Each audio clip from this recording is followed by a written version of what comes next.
శ్రీశైలంలో చిరుతపులి సంచారం భక్తులను భయాందోళనకు గురిచేసింది. పాతాళ గంగకు వెళ్లే మార్గంలోని ఆలయ ఏఈఓ ఇంటి వద్ద చిరుత కనిపించింది. ఏఈఓ ఇంటి ప్రహారీ గోడపై చిరుత నడుచుకుంటూ వెళ్తున్న దృశ్యం సీసీటీవీ ఫుటేజ్లో కనిపించింది. చిరుత నెమ్మదిగా నడుచుకుంటూ వచ్చి అక్కడ ఉన్న కుక్కను ఎత్తుకెళ్లినట్లుగా వీడియోలో ఉంది. ఆ తర్వాత పలువురు ఇళ్ల ముందు కూడా చిరుత జాడ కనిపించింది. దీంతో స్థానికులు, భక్తులు ఆందోళన వ్యక్తం చేస్తున్నారు.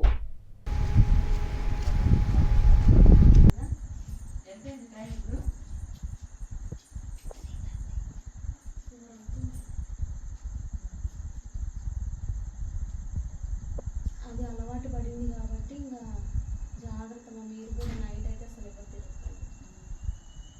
లేకపోతే ఫెన్సింగ్ అనే వేపిస్తే మేలు. అబ్బాయి అదే అనుకుంది. ఫెన్సింగ్ వేపియాలి ఊరికే వీటి కూడా రాదు. పై నుంచి దూకి కదా. లేదులే నాన్న, ఏం లేదులే, లియో వద్దులే, లేడదంతా అది డెటాల్ వేస్తే మంట తీస్తుందేమో వాడికి. వాసన వస్తాను అనుకునేది. బ్లడ్ ఏమో దాంది.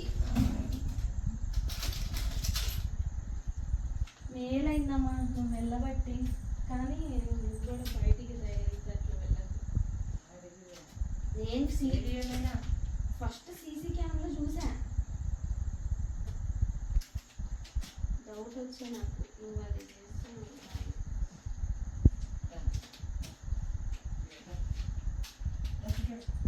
బంగారు